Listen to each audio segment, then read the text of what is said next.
नमस्कार, सत श्री अकाल, good morning everyone. Shri Ganesh study practice में आपका स्वागत है। तो आज हो जाएगा आपका सेट दो और डेज 60 दिन तक चलेगा। सेट 60, सेट 2, डेज 2, ठीक है। तो आज है हिस्ट्री का, क्या है, हिस्ट्री का 40 क्वेश्चन है। तो शुरू करते हैं। पहला क्वेश्चन है हिस्ट्री का 71 नंबर से, और ये जो है आपका 9 तारीख का, ये जो है आपका 9 दिसंबर 2023 का मॉडल ओरिजिनल क्वेश्चन है, ठीक है। तो 9 दिसंबर 2023 का जो एग्ज़ाम हुआ था बीपीएससी टीआरई के लिए, बीपीएससी टीआरई के लिए वही ओरिजिनल क्वेश्चन है, ओरिजिनल क्वेश्चन है, ठीक है। तो शुरू करते हैं नंबर 1 से, हिस्ट्री का क्वेश्चन से, ठीक है। जीएस का बाद में करवा देंगे।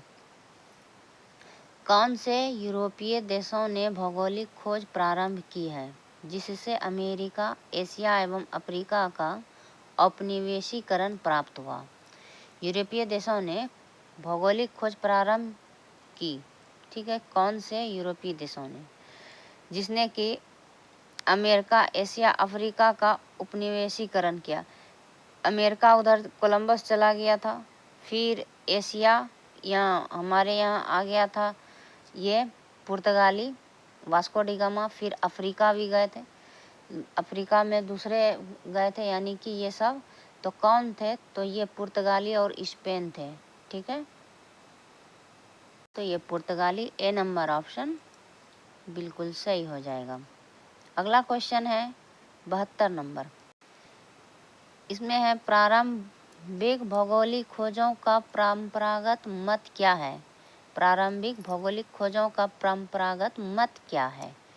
तो इसमें हो जाएगा आपका, तो ये हो जाएगा आर्थिकरण करना, ईसाई धर्म प्रचार और नए क्षेत्रों की खोज। तो उपयुक्त में एक से अधिक हो जाएगा, ठीक है। डी नंबर ऑप्शन बिल्कुल सही हो जाएगा 72 नंबर का। अब चलते हैं व्याख्या में इसका। तो व्याख्या में क्या है कि भौगोलिक खोज प्रारंभ करने में पुर्तगाल, स्पेन की भूमिका सर्वाधिक महत्वपूर्ण मानी जाती है। भौगोलिक खोज की दिशा में राजकुमार हेनरी इतनी पहल की कि उसे हेनरी द नेविगेटर कहा जाता है। तो राजकुमार हेनरी को क्या कहा जाता है? हेनरी द नेविगेटर, ठीक है। तो यहाँ देखिए एग्ज़ाम 6 to 8 के लिए पूछा गया एग्ज़ाम में, हेल्ड ऑन 9 दिसंबर 2023 को, ठीक है। ये प्रूफ देख लीजिए, ये ओरिजिनल क्वेश्चन है, ठीक है, और इसका एनालिसिस है।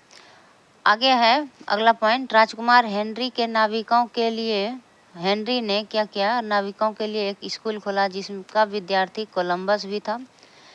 1488 ईस्वी में बार्थोलोम्यो डियाज ने, ये पुर्तगाली थे, बार्थोलोम्यो डियाज अफ्रीका के दक्षिणी छोर का चक्कर लगाया। अफ्रीका का दक्षिणी छोर जो उत्तम आशा अंतरिप है, केप ऑफ गुड होप, तो सबसे दक्षिणी भाग, अफ्रीका के सबसे दक्षिणी भाग को केप ऑफ गुड होप कहा गया, ठीक है। उसका चक्कर लगाया उत्तमाशा अंतरिप, ठीक है, या आशा अंतरिप भी कहा जाता है।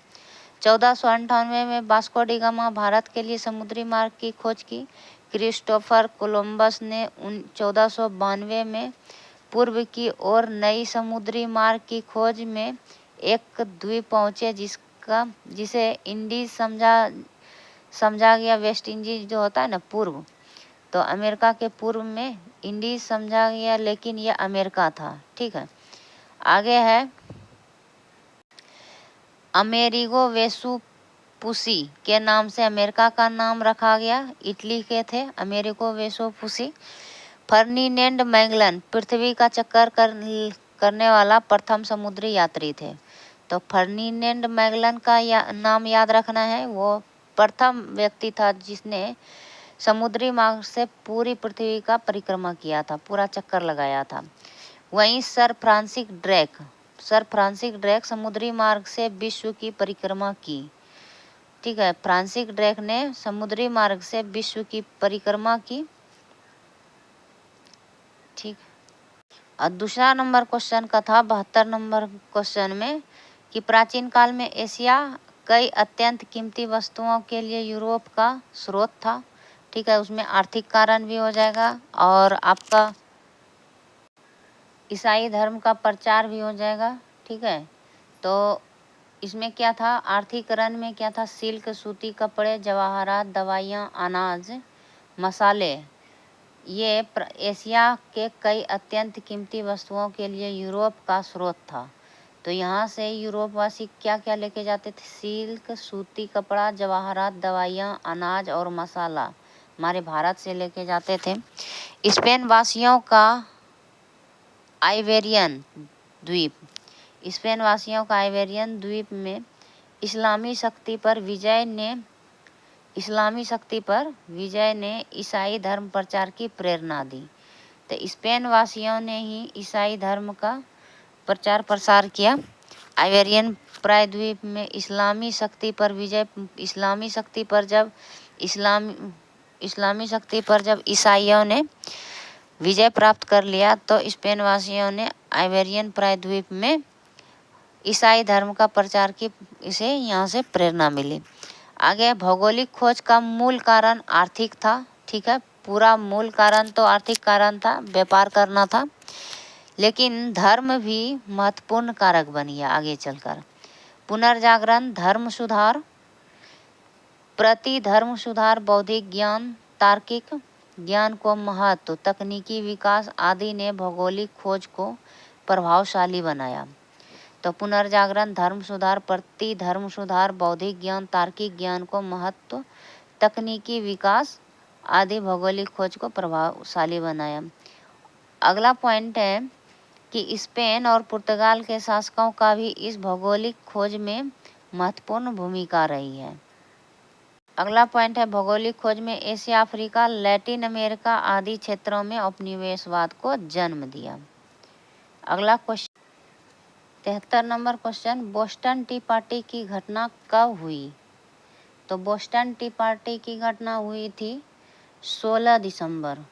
ठीक है, 16 दिसंबर 1773 ईस्वी को। तो ये 16 दिसंबर 1773 हो जाएगा। C number option is the correct option. Boston tea party की घटना का क्या है बात, तो आइए जानते हैं। बोस्टन टी पार्टी 16 दिसंबर 1773 ईस्वी को बोस्टन टी पार्टी की घटना हुई। सैमुअल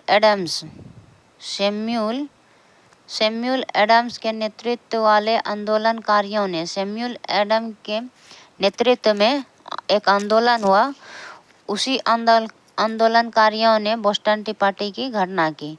इसमें क्या हुआ कि आंदोलनकारियों ने चाय की 300 पेटियों को समुद्र में फेंका था, जिसे इतिहास में बोस्टन टी पार्टी के नाम से जाना जाता है। लॉर्ड नॉर्थ की सरकार थी उस टाइम पे। लॉर्ड नॉर्थ की सरकार ने उपनिवेशों की एकता तोड़ने हेतु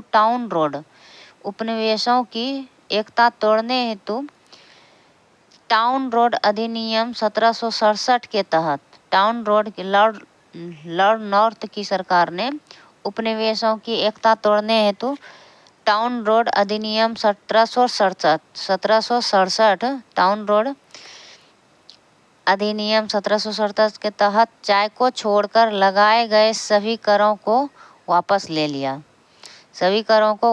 लिया और चाय पर कर लगाया था। ठीक है, वहीं 5 मार्च 1770 को चाय के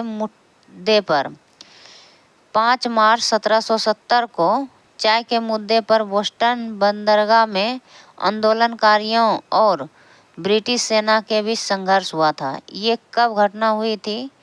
तो ये 1773 से 3 साल पहले की घटना है, जो कि अधिनियम जो है टाउन रोड अधिनियम 1767 का तहत था कि चाय पे कर लगेगा। ठीक है, तो 5 मार्च 1770 को बोस्टन बंदरगाह पर क्या होता, आंदोलनकारियों ने ब्रिटिश सेना के बीच और बोस्टन बंदरगाह में आंदोलनकारियों ने ब्रिटिश सेना और आंदोलनकारियों के बीच हुआ था संघर्ष, जिसमें कि इस संघर्ष में 5 लोग मारे गए और 6 घायल हुए थे। कुल यानी कि 11 आदमी इसमें फंसे हुए थे। 11 में से 5 मर गए थे और 6 घायल हुए थे। तो इसी के आधार पर फिर 16 दिसंबर 1773 ईस्वी को जब वहाँ पहुँचा बंदरगाह पर, बोस्टन बंदरगाह पर चाय, तो 300 पेटियाँ समुद्र में 300 पेटियाँ चाय की समुद्र में फेंक दिया था। तो यही थी बोस्टन टी पार्टी की घटना। अगला क्वेश्चन है, अमेरिकी स्वतंत्रता की घोषणा किसने लिखी? अमेरिकी स्वतंत्रता की घोषणा किसने लिखी? तो ये 18 अप्रैल 1775 ईस्वी को लिखी गई थी। 1775 ईस्वी को, 18 अप्रैल 1775 को। ठीक है, तो ये थॉमस जेफरसन ने लिखी। ठीक है, तो ए नंबर आपका ऑप्शन सही हो जाएगा। आगे इसका व्याख्या देखिए। अमेरिकी स्वतंत्रता का घोषणा जो है जेफरसन ने लिखी 18 अप्रैल 1775 को ब्रिटिश सेना तथा उपनिवेशवासियों के बीच लेकरगन में संघर्ष हुआ। पहली बार संघर्ष हुआ ब्रिटिश सेना तथा उपनिवेशवासियों के बीच लेकिरगन का संघर्ष हुआ। उसके बाद 4 जुलाई 1776 को फिलाडेल्फिया में दूसरी बार महासम्मेलन हुआ। फिलाडेल्फिया में दूसरी बार महासम्मेलन हुआ, जहाँ की जेफरसन द्वारा तैयार किया गया स्वतंत्रता का घोषणा पत्र जारी किया। जेफरसन ने 4 जुलाई 1776 को स्वतंत्रता की घोषणा पत्र जारी कर दिया। 4 जुलाई को स्वतंत्रता पत्र जारी कर दिया, अमेरिका की स्वतंत्रता। लोकतंत्र की स्थापना सर्वप्रथम कहाँ हुई थी? तो अमेरिका में हुई थी। विश्व में पहली बार लिखित संविधान कब हुआ था? तो 1789 में यूएसए में हुआ था। 1789 में, क्योंकि पेरिस संधि हुआ था 1789 में। अमेरिका का जो युद्ध थमा था पेरिस संधि के तहत ही, तो 1789 में ही लिखित संविधान पहली बार हुआ था लागू यूएसए। अमेरिका का स्वतंत्रता संग्राम 1775 से 1783 ईस्वी तक, तो 1775 से बार गलती हो जा रहा है। तो 1775 से लेके 1783 ईस्वी तक। ठीक है, 1775 से 1783 के बीच हुआ अमेरिका स्वतंत्रता संग्राम। इसी के बाद यानी कि आपका 8 वर्ष तक चला अमेरिकी स्वतंत्रता संग्राम। अमेरिका को स्वतंत्रता 1783 ईस्वी में पेरिस संधि के द्वारा मिला। इस स्वतंत्रता संग्राम लिफायते के नेतृत्व में फ्रांसीसी सैनिकों का सहयोग अमेरिका को मिला। फ्रांसीसी सैनिकों का सहयोग अमेरिका को मिला। ठीक है, इसमें लिफायते नाम याद रखना है, क्योंकि इसी के नेतृत्व में फ्रांसीसी सैनिकों का सहयोग मिला था अमेरिका को। अगला क्वेश्चन है, 75 नंबर, फ्रांस की क्रांति से संबंधित बुद्धिजीवी थे। फ्रांस की क्रांति से संबंधित बुद्धिजीवी कौन थे? तो ये हो जाएगा, फ्रांस की क्रांति से संबंधित बुद्धिजीवी थे रूसो, वॉल्टेयर, मोंटेस्क्यू। तो डी नंबर ऑप्शन आपका सभी सही हो जाएगा। इसमें डी नंबर सही हो जाएगा, रूसो, वॉल्टेयर, मोंटेस्क्यू। ये फ्रांस की क्रांति से सर्वाधिक योगदान दिया था। इस समय लुई 16वां जो था, लुई 16वां यहाँ के लुई 16वां का शासन था। फ्रांस की क्रांति के समय में लुई 16वां का शासनकाल था। ठीक है, 1789 में। और फ्रांस की क्रांति में एक घटना हुई थी, जिसमें कि 14 जुलाई को 14 जुलाई को एक बास्तिल नामक जेल था, बास्तिल नामक जेल था। इसी जेल को क्रांतिकारियों ने तोड़कर जो है मुक्त किया था, कैदियों को मुक्त करवाया था, बंदी को। और सोशल कॉन्ट्रैक्ट रूसो की एक रचना है। तो सोशल कॉन्ट्रैक्ट रूसो की रचना है, ठीक है, ये रूसो की रचना है सोशल कॉन्ट्रैक्ट। वहीं बात करें लेटर ऑन इंग्लिश की, तो लेटर ऑन इंग्लिश रचना है ये आपका वॉल्टेयर की, ठीक है, वॉल्टेयर की रचना है ये, वॉल्टेयर की रचना है। ये याद रखिएगा, सोशल कॉन्ट्रैक्ट रूसो की रचना है और लेटर ऑन इंग्लिश जो है वॉल्टेयर की रचना है। वहीं बात करें कानून की आत्मा की, ये भी एक रचना है, ठीक है। तो ये लिखा था मॉन्टेस्क्यू ने, आत्मा, कानून की आत्मा, तो ये मॉन्टेस्क्यू ने लिखा है। कानून की आत्मा में मॉन्टेस्क्यू ने क्या कहा है इसमें, तो मॉन्टेस्क्यू ने कहा है कि इसमें विधायिका, कार्यपालिका और न्यायपालिका तीनों को पृथक रखना है। तो सिद्धांत ये दिया था, पृथक्करण का सिद्धांत दिया था, विधायिका, कार्यपालिका और न्यायपालिका, ठीक है, ये तीनों को पृथक रखना है, यानी अलग अलग। वहीं 14 जुलाई को फ्रांस का राष्ट्रीय दिवस मनाया जाता है। 14 जुलाई को फ्रांस का राष्ट्रीय दिवस मनाया जाता है, ठीक है, राष्ट्रीय दिवस।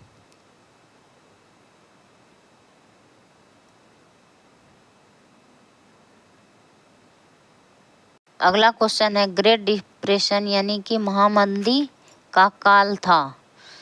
तो इस टाइम में महामंदी का काल क्या था, तो आर्थिक समस्या हो जाएगा, तो ए नंबर जो है आपका बिल्कुल सही हो जाएगा।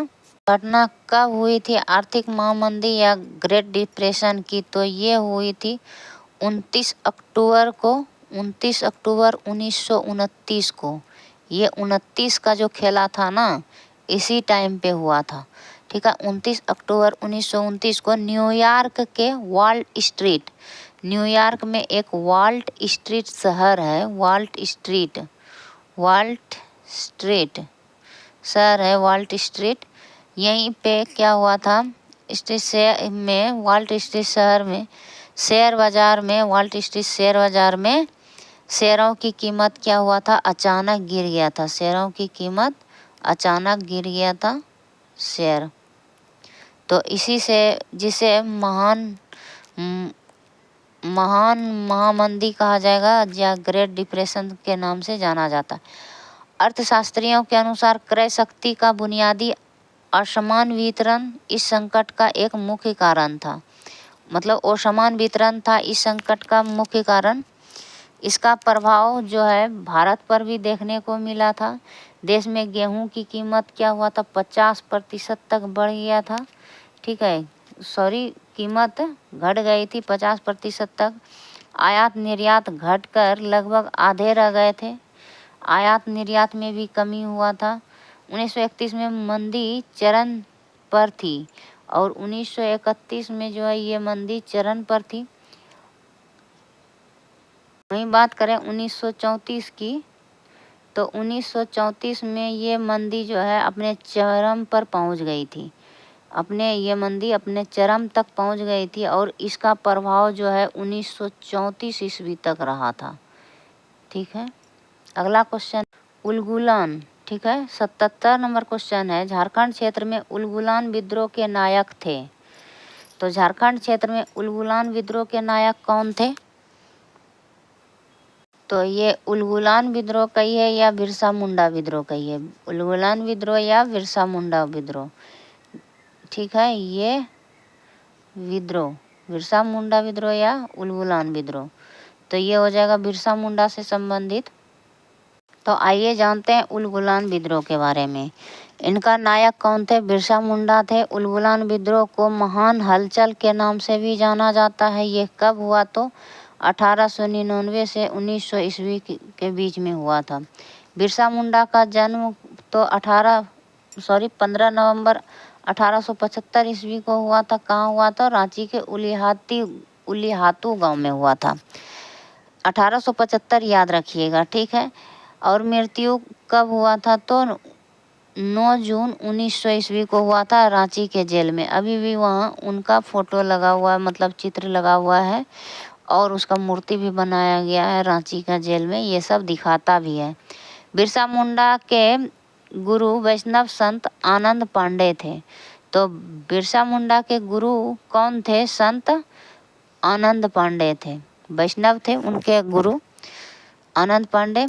और सिद्धू कानू, अगर बात करें सिद्धू कानू या संथाल विद्रोह, तो ये उलगुलान विद्रोह और संथाल विद्रोह में ये अंतर है, ठीक है। ये ध्यान रखिएगा, संथाल विद्रोह अलग है और उलगुलान विद्रोह या बिरसा मुंडा विद्रोह ये अलग है। तो संथाल विद्रोह सिद्धू कानू चांद भैरव 4 भाई थे, उन्होंने मिलकर किए थे संथाल विद्रोह, जिसमें मुख्य 2 भाई थे, सिद्धू और कानू। तो ये 1855 से लेकर 1856 के बीच में हुआ था। अगला क्वेश्चन है 78 नंबर, भागीरथ मांझी के नेतृत्व में सफाहर आंदोलन किस जनजाति से संबंधित था? भागीरथ मांझी के नेतृत्व में सफाहर आंदोलन किस जनजाति से संबंधित था? तो ये हो जाएगा आपका संथाल जनजाति से।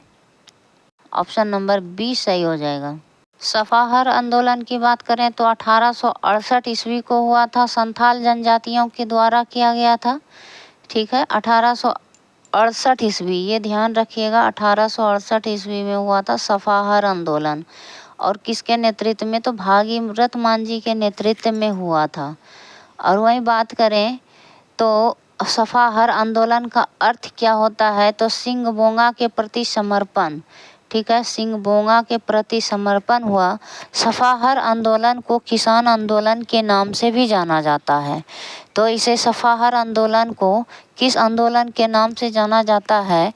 तो सफाहर आंदोलन को किसान आंदोलन के नाम से भी जाना जाता है। इस आंदोलन के दौरान वन देवता की अवधारणा को भी लोकप्रिय बनाया गया था। तो इसी आंदोलन में वन देवता को लोकप्रिय बनाया गया था। पूछा जाएगा कि किस आंदोलन में वन देवता को लोकप्रिय बनाया गया था? तो आंसर होगा आपका सफाहर आंदोलन। भागीरथ मांझी का जन्म कहाँ हुआ था? तो किस जिला में हुआ था? तो गोड्डा जिला में हुआ था। गोड्डा जिला के कहाँ? तो टेल्डिहा में।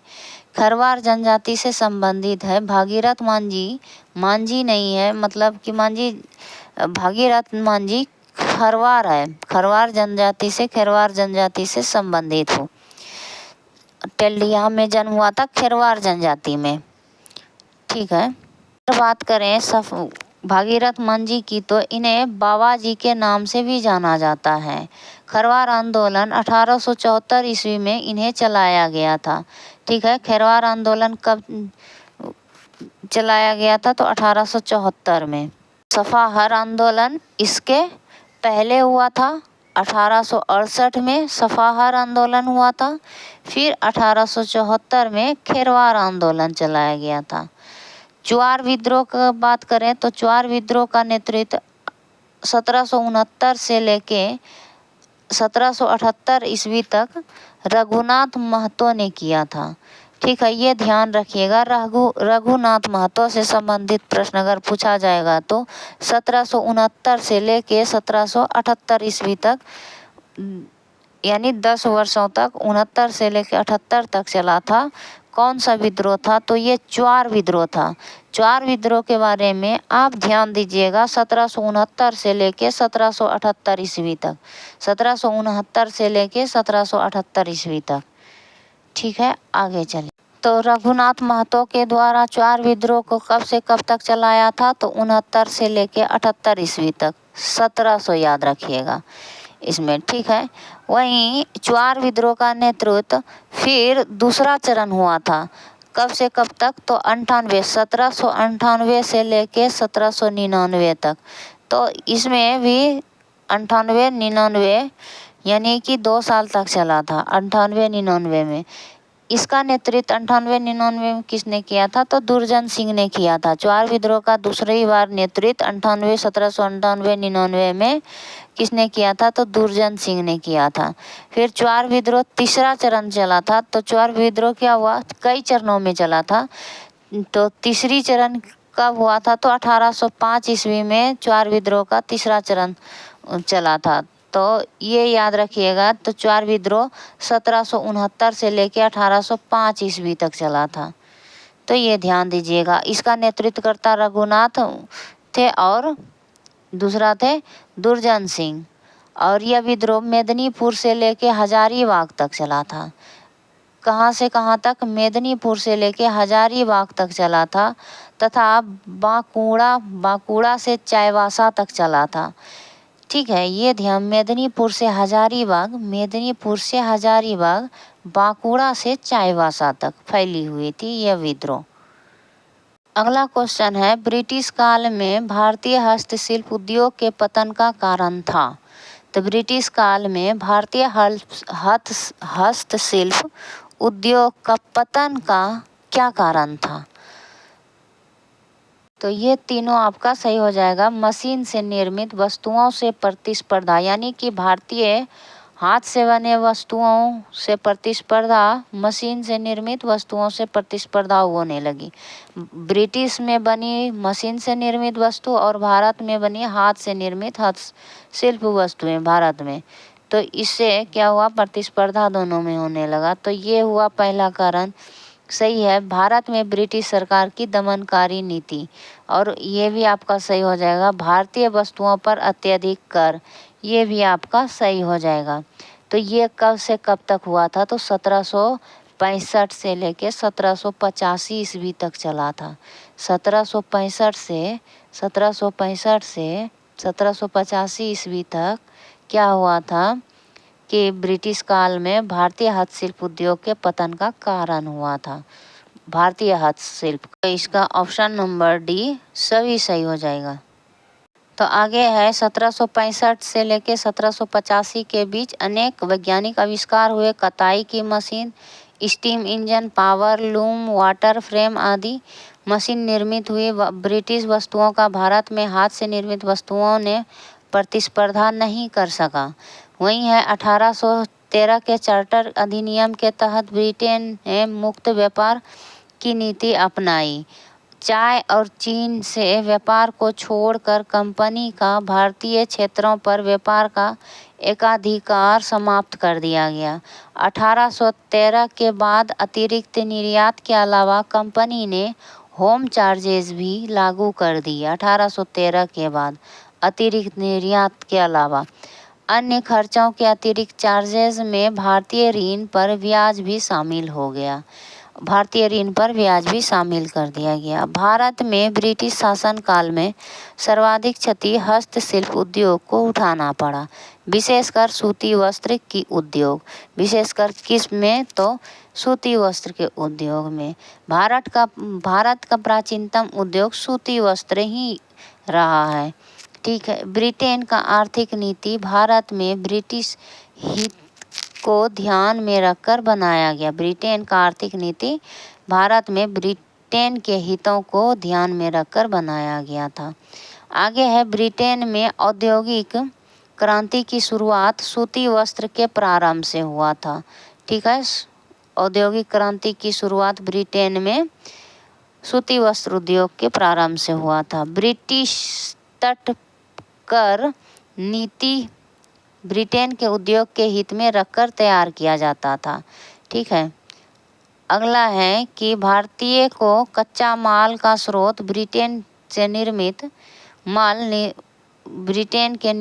माल का बाजार बनाकर रख दिया। भारत को कच्चा माल का स्रोत ब्रिटेन के निर्मित माल का बाजार बनाकर रख गया। मतलब सिर्फ कच्चा माल का स्रोत भारत को बना के रख दिया गया। 80 नंबर क्वेश्चन है, औपनिवेशिक शासन ने भारत में कौन सी भू राजस्व प्रणाली लागू की? तो इसमें अस्थाई बंदोबस्त हो जाएगा आपका, रैयतवाड़ी भी हो जाएगा और महलवाड़ी। ये तीनों औपनिवेशिक शासन में ही लगा था। ठीक है, भारत में भू राजस्व प्रणाली अस्थायी बंदोबस्त, महलवारी बंदोबस्त और रैयतवाड़ी बंदोबस्त उपयुक्त में एक से अधिक हो जाएगा। इसमें क्या था कि औपनिवेशिक काल में ये अंग्रेजों द्वारा लगाया गया था भू राजस्व प्रणाली। ये सबसे पहले लगाया गया था 1793 में। 1793 ईस्वी में भू राजस्व प्रणाली लगाया था। ठीक है, 22 मार्च 1793 को, ठीक है, 22 मार्च 1793 को कॉर्नवालिस ने अस्थाई बंदोबस्त कहें या जमींदारी बंदोबस्त, इस्तेमारी इसी को कहता है। तो अस्थाई बंदोबस्त पहले लगाया था 1793 में, 1793 में लगाया था अस्थाई बंदोबस्त। लेकिन इससे एक साल पहले ही, आपका 1792 ईस्वी में रैयतवाड़ी व्यवस्था लगाया गया था। रैयतवाड़ी व्यवस्था कब लागू हुई थी? तो 1792 में। और अस्थाई बंदोबस्त 1793 में, 22 मार्च 1793 में। लेकिन अस्थाई बंदोबस्त जो है, पहले अस्थाई बंदोबस्त की बात कर लेते हैं। अब बात हुई है तो अस्थाई बंदोबस्त कॉर्नवालिस ने शुरू किया था। कॉर्नवालिस ने 1793, 22 मार्च 1793 में। इसको इस्तेमारी व्यवस्था भी कहता है, भू राजस्व प्रणाली, और अस्थाई बंदोबस्त और जमींदारी बंदोबस्त, इसका 3 नाम है। ठीक है, 1793 में जो लागू हुआ इसका 3 नाम है। यानी कि यहाँ से याद रखिएगा 1793, इसका नाम भी अधिक है, जमींदारी, इस्तेमारी और अस्थाई बंदोबस्त। तो ये 3 नाम है और ये कॉर्नवालिस ने शुरू किया था। ठीक है, इसके अंतर्गत क्या था कि 10/11 भाग जो है सरकार लेगा, यानी 11 में 10 भाग सरकार लेगा, बाकी जो बचा 1/11 भाग ये जमींदार को दिया जाएगा। इसमें जमींदार को हायर किया गया था भू राजस्व वसूलने के लिए। ठीक है, और इसके तहत यह व्यवस्था कुल ब्रिटिश भारत के 19% भूभाग पर लागू हुआ था। यानी 19% भूभाग पर लागू हुआ था 1793 से। याद रखिएगा 19% भूभाग और अस्थाई बंदोबस्त या इस्तेमारी बंदोबस्त व्यवस्था। तो ये 19% भूभाग पर लगा था। और यह कौन से क्षेत्र में लगा था? तो अस्थाई बंदोबस्त कहाँ कहाँ लगा था? ये आपका हो गया बंगाल हो गया, बिहार हो गया, बंगाल, बिहार, उड़ीसा। ठीक है, उड़ीसा हो गया, बंगाल, बिहार, उड़ीसा। और बनारस में हुआ था, बनारस। इसके अतिरिक्त कहाँ हुआ था? बनारस के अतिरिक्त उत्तरी कर्नाटक में। तो भारत के उत्तरी कर्नाटक जो है आपका इधर हो गया, आपका पूरा इस क्षेत्र में, और इधर थोड़ा बनारस, तो यहाँ से यहाँ तक लेके हो गया आपका इधर। और उसके बाद उत्तरी कर्नाटक में यहाँ पे लागू हुआ था आपका अस्थाई बंदोबस्त, कॉर्नवालिस का ने लागू किया था 1793 में। वहीं अब आइए बात रैयतवाड़ी की करते हैं। तो 1792 ईस्वी में रैयतवाड़ी व्यवस्था 12महल जिले में हुआ था। सबसे पहले 12महल जिले में पहली बार प्रयोगात्मक रूप से, यानी कि प्रयोग करके उसके उपयोग में लाके शुरू किया था। ये अलेक्जेंडर रीड ने शुरू किया था, लागू किया गया था रीड के द्वारा। और रैयतवाड़ी व्यवस्था का जन्मदाता अगर माने तो लागू किया था अलेक्जेंडर रीड ने पहली बार 1792 में। लेकिन इनका जन्मदाता माना जाता है रैयतवाड़ी व्यवस्था का तो थॉमस मुनरो और कैप्टन रीड। एक अलेक्जेंडर रीड है, यही कैप्टन रीड, दोनों को जन्मदाता माना जाता है। ठीक है, 1820 में, यहाँ ध्यान दीजिएगा, रैयतवाड़ी व्यवस्था का ही है। 1820 में, बाद में फिर 1792 के बाद पहली बार लागू किया था 1792 में। कहाँ पे? तो 12महल जिले में। फिर वहीं इसी को आगे बढ़ा के रैयतवाड़ी व्यवस्था कहाँ पे लगाया था? तो मद्रास में लागू की गई थी। तो भारत की बात करें तो ये मद्रास, आपका इस क्षेत्र को मद्रास, यहाँ मद्रास पड़ेगा। ठीक है, यहाँ आपका तमिलनाडु में मद्रास। तो यहाँ लागू की गई थी आपका रैयतवाड़ी व्यवस्था। कब लागू की गई थी? तो 1820 ईस्वी में। ठीक है, रैयतवाड़ी व्यवस्था के अंतर्गत ब्रिटिश भूभाग का रैयतवाड़ी व्यवस्था के अंतर्गत ब्रिटिश भूभाग का 51% ब्रिटिश जितना भी ब्रिटिश ने क्षेत्र पर कब्जा किया था उसमें से 51% भूभाग पर रैयतवाड़ी व्यवस्था 51% भूभाग का रैयतवाड़ी व्यवस्था लागू की गई थी। और आगे देखिए महलवाड़ी व्यवस्था।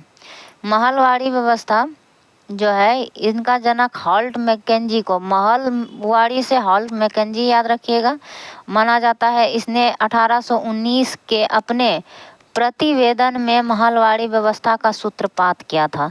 तो कब की थी? तो 1819 में अपने प्रतिवेदन में महलवाड़ी व्यवस्था का, यानी कि जब रैयतवाड़ी व्यवस्था लागू की गई थी मद्रास में, उससे 1 साल पहले ही 1819 ईस्वी में महलवाड़ी व्यवस्था का सूत्रपात किया था हॉल्ट मैकेंजी ने। ठीक है, पहली बार 1822 में कानूनी रूप से लागू किया गया था और कानूनी रूप से 1822 में लागू किया गया था। ठीक है, और इस व्यवस्था के अंतर्गत ब्रिटिश भारत की भूमि का 30% क्षेत्र पर शामिल किया गया था। तो महलवाड़ी व्यवस्था कितना था? तो 30% पे था महलवाड़ी व्यवस्था, 30%। ये महलवाड़ी याद रखिएगा 30% भूभाग पर शामिल किया गया था ब्रिटिश भूभाग का, और 51% आपका हो गया, 51% भूभाग पर हो गया रैयतवाड़ी, और ये हो गया महलवाड़ी। और अस्थाई बंदोबस्त हो गया, अस्थाई बंदोबस्त इससे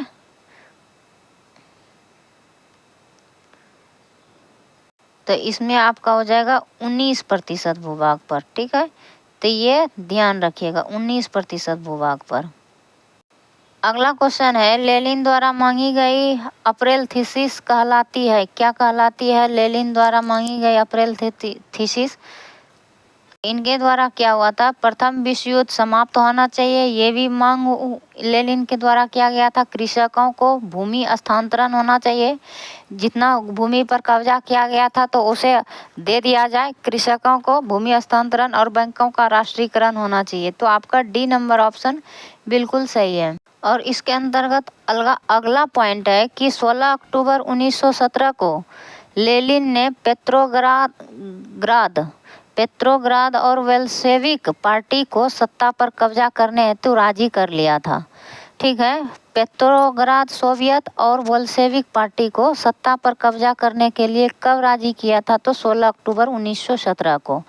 वहीं 7 नवंबर 1917 ईस्वी को बोल्शेविक क्रांति का नेता लेनिन को बनाया गया था। ठीक है, 7 नवंबर 1917 को बोल्शेविक क्रांति हुई थी, इसका नेता कौन था? तो लेनिन था। लेनिन ने चेका का गठन किया था। किसका गठन किया था? तो चेका का संगठन किया था। लेनिन ने चेका का संगठन किया था। बोल्शेविक क्रांति के द्वारा प्रथम विश्व प्रथम तो 7 नवंबर 1917 को बोल्शेविक क्रांति का नेता लेनिन को बनाया गया था और चेका का संगठन किया था लेनिन ने। वहीं बोल्शेविक क्रांति के द्वारा ही विश्व में पहली बार राजा को हटाकर जार निकोलस द्वितीय को मजदूर का शासन प्रारंभ हुआ था। जार निकोलस द्वितीय का मजदूर का शासन प्रारंभ हो गया था। मजदूरों का निकोलस द्वितीय के द्वारा मजदूरों का शासन प्रारंभ हुआ था। लेनिन को रूस का गांधी कहा जाता है। तो लेनिन को क्या कहा जाता है? रूस का गांधी। ठीक है, अगला क्वेश्चन है 82 नंबर, निम्नलिखित में से कौन से सिविल कोड 1804 ईस्वी या सिविल कोड 1804 या नेपोलियन कोड से संबंधित महत्वपूर्ण विशेषता है? ठीक है, संपत्ति का अधिकार, विधिक समानता, या सी नंबर, जन्म के आधार पर भेदभाव की समाप्ति उपयुक्त में एक से अधिक। तो इसका आंसर हो जाएगा आपका डी नंबर। तो जन्म के आधार पर भेदभाव की समाप्ति ये हो जाएगा आपका सही। और संपत्ति का अधिकार और विधिक समानता। तो नेपोलियन कोड को क्या कहा जाता है? और फ्रांसीसी नागरिक संहिता भी कहा जाता है। क्या कहा जाता है? फ्रांसीसी नागरिक संहिता भी कहा जाता है। नागरिक संहिता।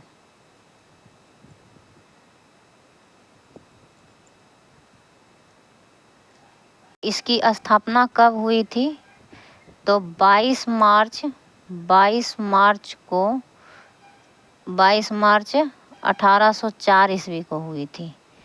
ठीक है, 22 मार्च 1804, ये ध्यान दीजिएगा। 22 मार्च 1804 को स्थापना की गई थी नेपोलियन के द्वारा।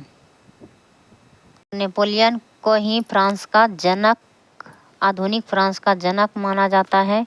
नेपोलियन ने स्वयं को कहा था कि हमारे विजय अभियानों से अधिक अस्थायी हमारी सुधार होगी। 83वां नंबर क्वेश्चन है कि सुभाष चंद्र बोस ने किस स्थान से दिल्ली चलो का अपना प्रसिद्ध उद्घोष किया था? तो ये सबसे पहले क्या हुआ था? 6 जुलाई 1943 का टाइम था। 6 जुलाई 1943 का टाइम था। इस टाइम में ही सुभाष चंद्र बोस ने सिंगापुर से, ठीक है, सिंगापुर से दिल्ली चलो का नारा का उद्घोष किया था। और सिंगापुर का एक बड़े मैदान था पंडांग।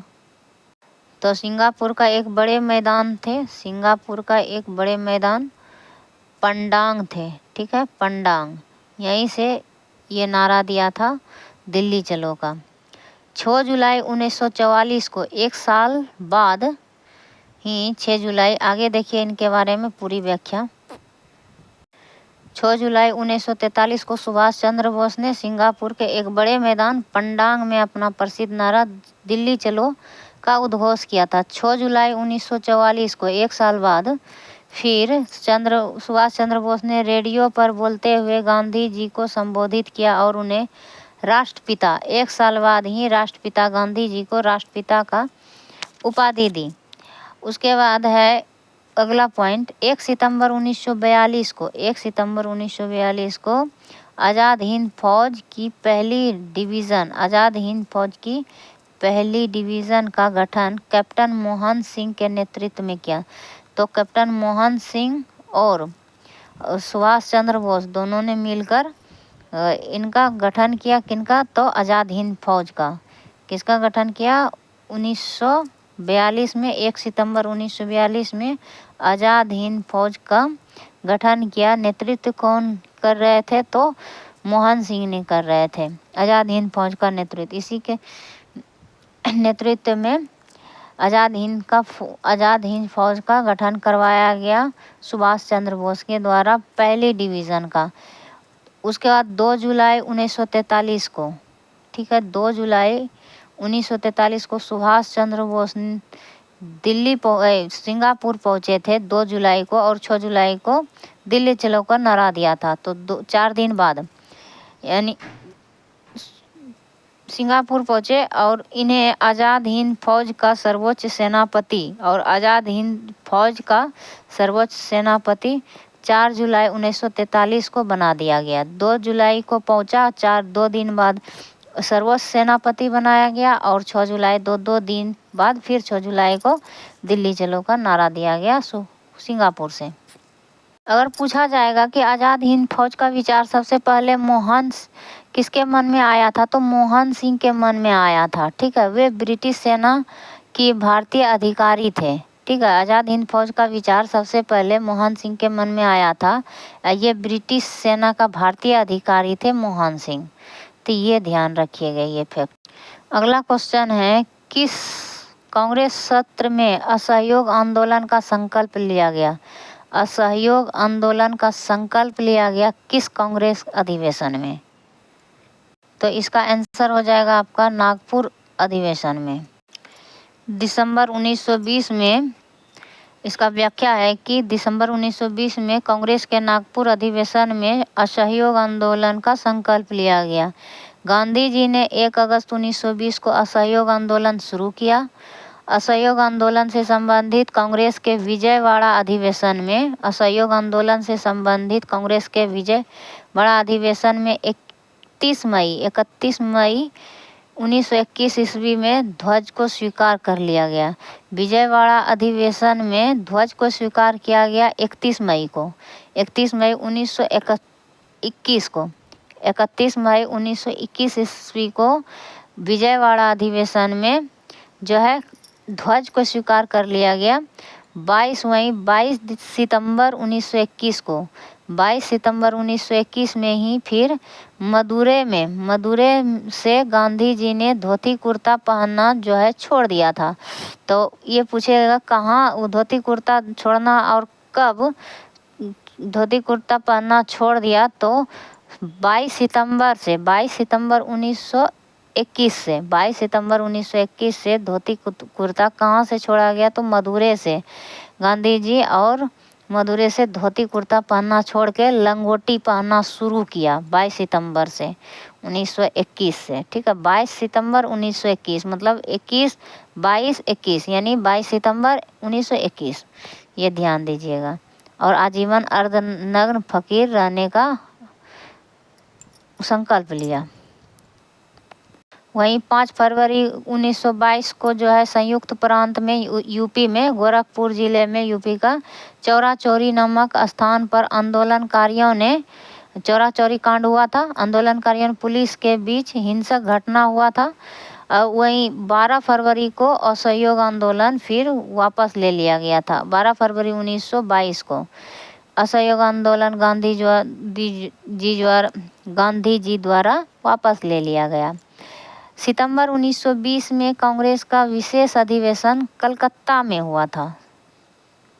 तो इसमें क्या हुआ था, सितंबर 1920 में कांग्रेस का विशेष अधिवेशन हुआ था और ये कलकत्ता में हुआ था, जिसमें असहयोग आंदोलन का प्रस्ताव पारित हुआ था। तो असहयोग आंदोलन का प्रस्ताव कब पारित होता, पहले हुआ था 1920 में, यानी कि संकल्प लिया गया था नागपुर अधिवेशन में दिसंबर में, और सितंबर में उससे पहले ही 3 महीना पहले सितंबर, अक्टूबर, नवंबर, दिसंबर 4 महीना पहले 3 महीना पहले सितंबर, हाँ 3-4 महीना हुआ, 4 महीना, तो सितंबर, अक्टूबर, नवंबर, दिसंबर, सितंबर में ही कलकत्ता अधिवेशन में असहयोग आंदोलन का प्रस्ताव पारित हो चुका था।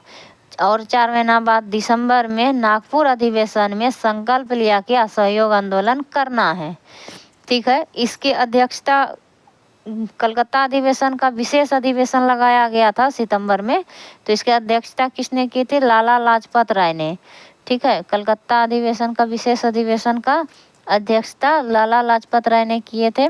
कांग्रेस का वार्षिक अधिवेशन दिसंबर 1920 में नागपुर में, और ये वार्षिक अधिवेशन था और ये विशेष अधिवेशन था। ठीक है, तो वार्षिक अधिवेशन 1920 में नागपुर में CV राघवाचारी की अध्यक्षता में हुआ, यानी कि CV राघवाचारी की अध्यक्षता में क्या हुआ था, असहयोग आंदोलन का जो है संकल्प लिया गया था। नागपुर अधिवेशन में CV राघवाचारी की अध्यक्षता में वार्षिक अधिवेशन दिसंबर 1920 का नागपुर अधिवेशन में CV राघवाचारी की अध्यक्षता में, फिर से दोहराते रह रहे हैं कि CV राघवाचारी की अध्यक्षता में संकल्प लिया गया था असहयोग आंदोलन का। ठीक है, असहयोग आंदोलन का संकल्प लिया गया था और इस अधिवेशन में असहयोग आंदोलन का अंतिम रूप से अनुमोदन किया गया था, और इसी में नागपुर अधिवेशन में ही अंतिम रूप से अनुमोदन किया गया था। तो ये हो गया। अब अगला क्वेश्चन 85 नंबर है, भारतीय राष्ट्रीय कांग्रेस के किस सत्र की महात्मा गांधी ने अध्यक्षता की थी। ये तो पहला ही एकमात्र था सत्र, बेलगांव अधिवेशन, इसमें महात्मा गांधी ने अध्यक्षता की थी, बी नंबर ऑप्शन। अब इसका अगला फैक्ट है कि 1922 ईस्वी में कांग्रेस का 1922 में बिहार में गया अधिवेशन में अध्यक्षता किसने की थी, तो CR दास ने। ठीक है, CR दास ने किया था। चितरंजन दास ने किया था अध्यक्षता। बिहार में कितने अधिवेशन हुए थे? तो बिहार में 3 अधिवेशन हुआ था। कितना अधिवेशन? तो 3 अधिवेशन हुआ था, जो कि अभी वर्तमान में 2 ही है और एक झारखंड में रामगढ़ में हुई थी। पहला हुआ था बांकीपुर 1912 में, बांकीपुर का 1912 में, और दूसरा हुआ था पटना का बांकीपुर 1912, और दूसरा ये 1922 का गया अधिवेशन में, जिसका चितरंजन दास अध्यक्षता कर रहे थे। ठीक है, अगला पॉइंट है कि वर्ष 1925 में कांग्रेस का अधिवेशन कानपुर सत्र की अध्यक्षता किसने की थी? प्रथम भारतीय महिला थी ये, तो सरोजनी नायडू द्वारा किया गया था कानपुर अधिवेशन की अध्यक्षता। 1916 में किसने लखनऊ अधिवेशन की अध्यक्षता किया था? 1916 में यहीं पे हुआ था चंपारण सत्याग्रह का। तो ये यहीं पे जो है न्योता दिए थे किसने? राजकुमार शुक्ल ने महात्मा गांधी को बिहार आने के लिए। ठीक है, राजकुमार शुक्ल ने, ठीक है, राजकुमार शुक्ल। तो यहीं पे लखनऊ अधिवेशन 1916 के लखनऊ अधिवेशन, तो अंबिकाचरण मजूमदार हो जाएगा। ठीक है, 1916 का लखनऊ अधिवेशन की अध्यक्षता किसने किया था? अंबिकाचरण मजूमदार। तो 1922 का हो जाएगा CR दास। ठीक है, गया अधिवेशन का हो गया, और लखनऊ अधिवेशन 1916 का हो गया अंबिकाचरण मजूमदार। ठीक है, ये अध्यक्षता किए थे अंबिकाचरण मजूमदार। अगला क्वेश्चन है 86 नंबर, महात्मा गांधी की प्रसिद्ध दांडी यात्रा को कौन सा आंदोलन कहा जाता है? तो दांडी यात्रा को क्या कहा जाता है? नमक सत्याग्रह आंदोलन। ठीक है, इसके अंतर्गत महत्वपूर्ण फैक्ट में यह आ जाएगा कि सविनय अवज्ञा आंदोलन के तहत महात्मा गांधी ने 12 मार्च 1930 को, सविनय अवज्ञा आंदोलन 12 मार्च 1930 को ही ऐतिहासिक सत्याग्रह की शुरुआत की थी। ठीक है, सविनय अवज्ञा आंदोलन के तहत 12 मार्च 1930 को सत्याग्रह की शुरुआत की थी। सविनय अवज्ञा आंदोलन में ही दांडी मार्च यानी सत्याग्रह की शुरुआत कर दी गई थी। तो कब? तो 12 मार्च 1930 को। इसमें 78 अनुयायी, ठीक है, तो सविनय अवज्ञा आंदोलन में ही बता दिया गया था कि 12 मार्च को हमारा दांडी यात्रा चालू होगा। ठीक है, और इसमें 78 सहयोगियों के साथ महात्मा गांधी साबरमती, यानी कि महात्मा गांधी को मिलाकर 79 हो जाएगा। 78 और प्लस 1 79। ठीक है, 78 प्लस 1, तो 79 व्यक्तियों ने मिलकर नमक सत्याग्रह का शुरुआत किया था। साबरमती आश्रम, ठीक है, साबरमती आश्रम से लेके 241 मील की पद यात्रा में, साबरमती आश्रम से लेके दांडी तक, ठीक है, पद यात्रा की थी। 5 अप्रैल 1930 को गुजरात के गांव दांडी पहुंचे, जिसे दांडी मार्च के नाम से, गुजरात का एक गांव था दांडी, साबरमती अपने साबरमती आश्रम से निकले थे, दांडी तक के लिए यात्रा की थी, तो इसीलिए इसे दांडी मार्च भी कहा जाता है। 5 अप्रैल 1930 को पहुंचे थे, शुरू किया था 12 मार्च को शुरू किया और 5 अप्रैल को पहुंचा। ठीक है, और इसमें कितना दिन लगा था? कुल 24 दिन। तो 5 अप्रैल 1930 को दांडी पहुंचा और वहीं 6 अप्रैल 1930 को मुट्ठी भर नमक उठाकर नमक कानून को तोड़ा। तो ये हो गया इनका महत्वपूर्ण फैक्ट। वहीं सुभाष चंद्र बोस ने दांडी यात्रा को, इसकी तुलना नेपोलियन ने एल्वा से लेकर पेरिस तक का मार्च किया था। नेपोलियन बोनापार्ट ने एल्वा से पेरिस तक, एल्वा से, फ्रांस के एल्वा से लेकर पेरिस तक दांडी यात्रा किया था। तो सुभाष चंद्र बोस ने तुलना किया नेपोलियन के एल्वा से पेरिस मार्च का। और राजनीतिक सत्ता पारित हेतु मुसोलिनी के मिलान से रोम मार्च से किया है, और मुसोलिनी के मिलान से रोम मार्च का इसका जो है तुलना किया है दांडी मार्च का। 87 नंबर क्वेश्चन है, 1957 की क्रांति 1857, गलती से हो जा रहा है। 1857 की क्रांति में किसने जगदीशपुर में विद्रोह का नेतृत्व किया था? तो 1857 की क्रांति का नेतृत्व जगदीशपुर से किसने किया था? तो वीर कुंवर सिंह ने। ठीक है, बी नंबर ऑप्शन सही हो। तो ध्यान दीजिएगा कि 1857 की क्रांति का शुरुआत जगदीशपुर का विद्रोह का नेतृत्व वीर कुंवर सिंह ने किया था। अब बिहार में सबसे पहले सैनिक विद्रोह का शुरुआत यानी 1857 की क्रांति का शुरुआत बिहार में कब हुआ? तो ये ध्यान रखिएगा कि 12 जून 1857 को हुआ था। तो कहाँ हुआ था? 12 जून को 1857 ईस्वी में कहाँ हुआ था? तो रोहिणी गांव, देवघर में पड़ता है। रोहिणी गांव है, देवों का भूमि जो है देवघर, देवों का घर जो है देवता का घर देवघर, वहीं पड़ता है रोहिणी गांव। यहीं पर 12 जून का दिन था जो कि क्रांतिकारियों का एकदम सुनहरा दिन था। 12 जून को रोहिणी गांव से, देवघर के रोहिणी गांव से शुरुआत हुई थी 1857 में। तब का बिहार और झारखंड एक ही था, अभी अलग है, यानी कि बिहार में ही गिना जाता है। और वीर कुंवर सिंह की मृत्यु के बाद जो है विद्रोह का नेतृत्व इनके भाई अमर सिंह ने किए थे। ठीक है, इनके भाई अमर सिंह ने किया था। और वहीं अंत में विलियम टेलर एवं विंसेंट आयर ने इनको दबा दिया गया। विंसेंट आयर और विलियम टेलर और विंसेंट आयर के द्वारा जगदीशपुर के विद्रोह को दबा दिया गया। अगला महत्वपूर्ण फैक्ट है कि लखनऊ में विद्रोह के नेतृत्वकर्ता कौन थी? तो लखनऊ से एक महिला थी, बेगम हजरत महल। लखनऊ से एक महिला थी, बेगम हजरत महल ने नेतृत्व किया था 1857 की क्रांति का। ब्रिटिश दमनकर्ता हेनरी लॉरेंस और बेगम हजरत महल के विद्रोह का जो है दमनकर्ता कौन हो गया? हेनरी लॉरेंस था। यानी कि हजरत महल का विद्रोह का जो है दमनकारी अंग्रेज कौन था? हेनरी लॉरेंस था। और कैंपबेल कॉलिन कैंपबेल कहा जाएगा। तो कॉलिन कैंपबेल और हेनरी लॉरेंस हजरत महल और कॉलिन कैंपबेल, ये दोनों ध्यान रखिएगा। अगला पॉइंट इसमें महत्वपूर्ण फैक्ट है कि कानपुर में विद्रोह के नेतृत्वकर्ता कौन थे? कानपुर से नाना साहेब थे। इसे धोधू पंत भी कहा जाता है और तात्या टोपे को रामचंद्र पांडुरंग भी कहा जाता है। तो कानपुर से तात्या टोपे और रामचंद्र पांडुरंग थे। धोधू पंत और रामचंद्र पांडुरंग, ये ध्यान रखिएगा इनका नाम। तो ये हो गया महत्वपूर्ण फैक्ट। अगला क्वेश्चन 88 नंबर, किसने फड़वल ब्लॉक की स्थापना की? तो सुभाष चंद्र बोस ने। तो ये ध्यान दीजिए कब किया था? तो 1839 ईस्वी में, 1939 में। इसका अन्य महत्वपूर्ण फैक्ट है कि 1938 में हरिपुरा अधिवेशन हुआ था।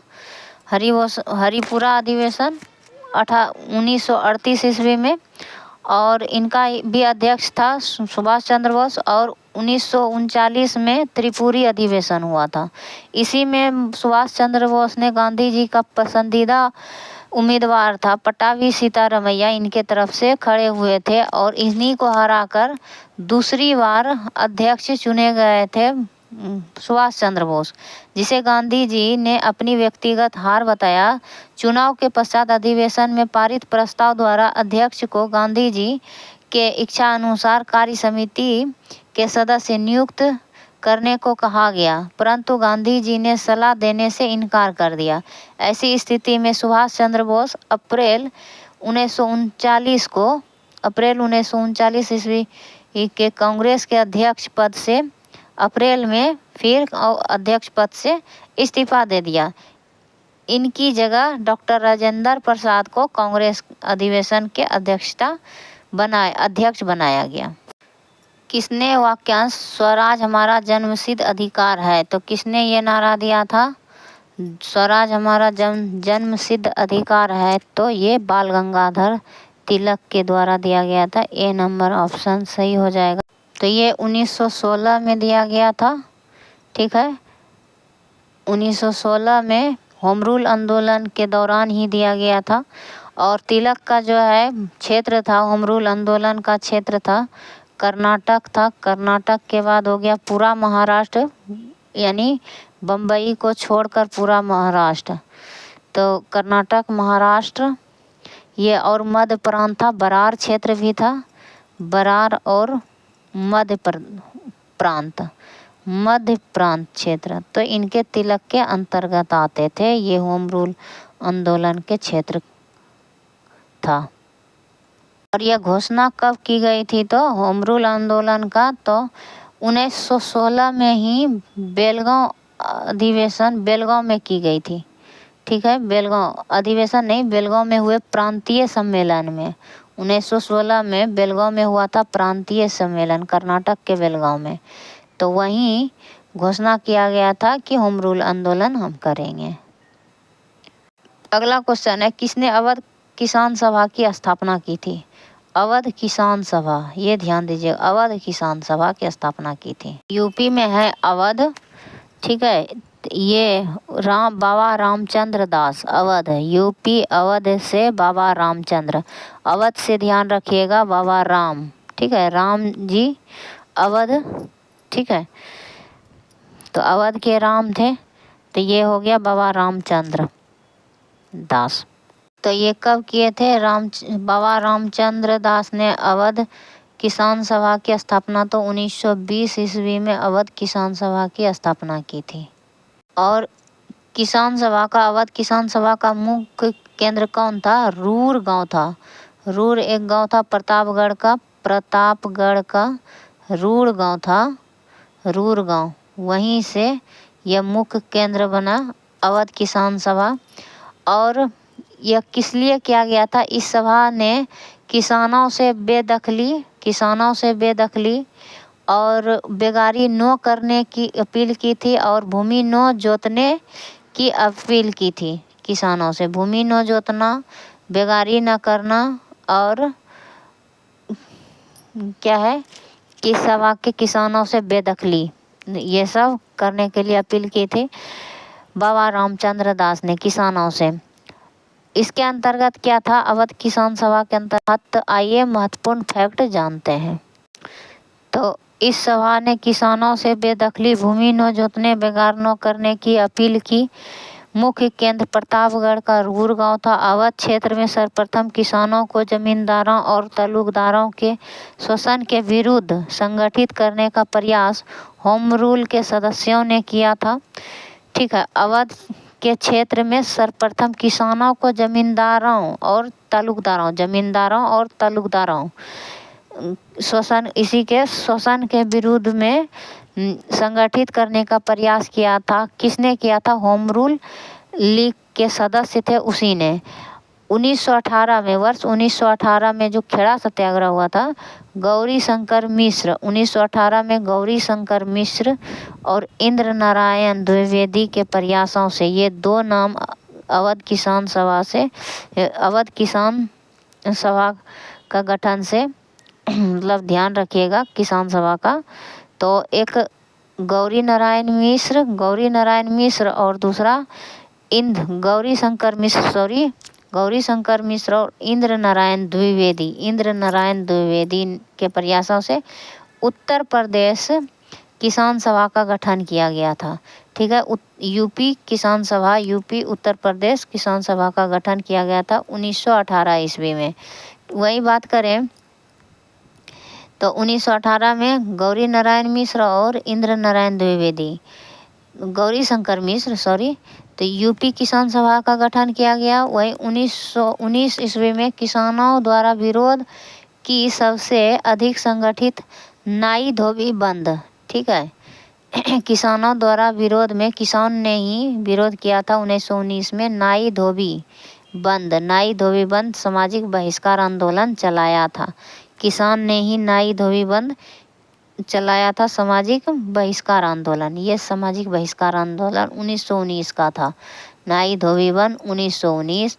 और यूपी किसान सभा का गठन 1918 और वहीं अवध किसान सभा 1920। रामचंद्र दास। अगला क्वेश्चन है, आनंद मठ की रचना किसने की? तो आनंद मठ की रचना बंकिम चंद्र चट्टोपाध्याय ने किया। कब किया? तो 1882 ईस्वी में। ठीक है, 1882 में इनका रचना की गई थी। और कहाँ से लिया गया था आनंद मठ? और ये दीनबंधु मित्र के द्वारा क्या लिखा गया था? तो नील दर्पण। ठीक है, नील दर्पण कब लिखा गया था? नील दर्पण तो ये 1859 ईस्वी में लिखा गया था। वहीं अगर बात करें रविंद्रनाथ टैगोर की, तो रविंद्रनाथ टैगोर को गीतांजलि के लिए जो है 1913 ईस्वी में इन्हें नोबेल साहित्य का नोबेल पुरस्कार दिया गया था। गैर यूरोपीय थे, पहले यूरोप वासी को ही मिला करता था। तो इनकी रचना क्या क्या है रविंद्रनाथ टैगोर की? तो इनका है घोड़ेवारी, गोरा, चोखेर वाली। तो रविंद्रनाथ की जो है रचना है, इसमें चोखेर वाली है प्रमुख रचना। चोखेर वाली, घोड़े बायरे, चोखेर वाली, काबुली वाला 4 अध्याय और गौरा। ठीक है, अगला क्वेश्चन है 92 नंबर। भारतीय उपमहाद्वीप के उत्तर पश्चिम क्षेत्र में सविनय अवज्ञा आंदोलन का नायक कौन था? तो सविनय अवज्ञा आंदोलन का नायक कौन था? तो ये अब्दुल गफ्फार खान हो जाएगा। ठीक है, भारतीय उपमहाद्वीप उत्तर पश्चिम क्षेत्र में। इन्होंने ही एक लाल कुर्ती दल का गठन किया, संगठन का गठन किया था, लाल कुर्ती दल। ठीक है, तो ये कब हुआ था? लाल कुर्ती दल का संगठन का गठन कब किया गया था? तो 1929 ईस्वी में। और 1929 ईस्वी में ऐसे सीमांत गांधी के नाम से भी जाना जाता है। पख्तून पत्रिका, इनका महत्वपूर्ण फैक्ट है कि पख्तून पत्रिका नामक पत्रिका निकाला था। और सविनय अवज्ञा आंदोलन के क्रम में गढ़वाल रेजिमेंट के सिपाहियों ने निहत्थे आंदोलनकारियों पर गोली चलाने से मना कर दिया था। तो इसी आंदोलन के दौरान गढ़वाल रेजिमेंट के सिपाही ने इन निहत्थे आंदोलनकारियों, सविनय अवज्ञा आंदोलन जो हो रहा था, इन पे गोली चलाने से इनकार कर दिया था। वहीं 6 अप्रैल 1930 ईस्वी को सविनय अवज्ञा आंदोलन का प्रथम चरण प्रारंभ हुआ था। तो कब हुआ था? 6 अप्रैल को हुआ था 1930 को। 6 अप्रैल 1930 को प्रथम चरण हुआ था सविनय अवज्ञा आंदोलन का। वहीं दूसरा चरण हुआ था आपका 5 मार्च 1931 को, साल भर बाद 5 मार्च 1931 को हुआ था। तथा 3 जनवरी 1932 ईस्वी को, 3 जनवरी 1932 ईस्वी को, 3 जनवरी 1932 से लेकर अप्रैल 1934 तक द्वितीय चरण चला था। ठीक है, प्रथम चरण जो सविनय अवज्ञा आंदोलन का था 6 अप्रैल से 5 मार्च तक चला था प्रथम चरण सविनय अवज्ञा आंदोलन का। वहीं 3 जनवरी 1932 से अप्रैल 1934 तक दूसरा चरण सविनय अवज्ञा आंदोलन का चला था। अगला क्वेश्चन है 93 नंबर क्वेश्चन है, कौन सा स्थान खाजा नामक मिष्ठान के लिए प्रसिद्ध है? तो ये सिलाव का खाजा है, इसे जीआई टैग भी दिया गया है। 2020 में सिलाव की खाजा। ठीक है, 2020 में तो मखाना को मिला है, सिलाव की खाजा उसे पहले दिया गया है। तो कब मिला है सिलाव की खाजा? यहाँ दिया गया है, तो इसे नोट कर देते हैं, 1918 में दिया गया है। ठीक है, 2020 में किसे मिला है? 2018 ठीक है, 2018 में दिया गया है। और 2020 में किसे मिला है? तो मखाना को मिला है, मखाना, ध्यान दीजिएगा। आइए अगला क्वेश्चन 94 नंबर क्वेश्चन है, भागलपुर क्षेत्र प्रसिद्ध है किसके लिए? तो कॉटन एवं सिल्क उद्योग के लिए। तो ये आपका ए नंबर बिल्कुल सही है। तो सिल्क जो है, रेशम सिल्क जो बनाया जाता है, सिल्क, ये रेशम एंथेरिया रेशम एंथेरिया के नाम से रेशम एंथेरिया पफिया रेशम कीट के नाम से बनाया जाता है। पफिया रेशम कीट के कोकून से बनाया जाता है। पफिया रेशम कीट होता है, पफिया कोकून रेशम कीट, इसी से बनाया जाता है रेशम एंथेरिया। ये भागलपुर में जो है प्रसिद्ध है। एंथेरिया, रेशम एंथेरिया भागलपुर में प्रसिद्ध है। भागलपुर को रेशम का नगरी भी कहा जाता है। तो आइए अगला क्वेश्चन है, कौन सा युग्म सही है? तो आपका लीची जो है मुजफ्फरपुर का सही है। केला और केला वैशाली हो गया आपका सही है। मखाना मधुबनी और दरभंगा, ये दोनों भी सही है। ठीक है, तो आपका सही हो जाएगा तीनों। ठीक है, तो डी सही हो जाएगा। वहीं रोहतास में रोहतास में ज़्यादा अधिक क्या होता है? चावल होता है। और जूट के बारे में बात करें तो ये पूर्णिया में प्रसिद्ध है। ठीक है, जूट पूर्णिया में अधिक होता है। ठीक है, इन दोनों क्वेश्चन का आइए देख लेते हैं व्याख्या।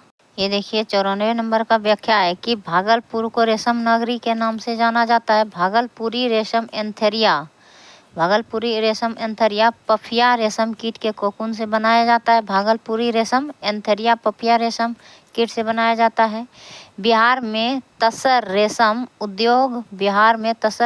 उद्योग भागलपुर क्षेत्र में विकसित हुआ है। तसर रेशम उद्योग भागलपुर क्षेत्र में।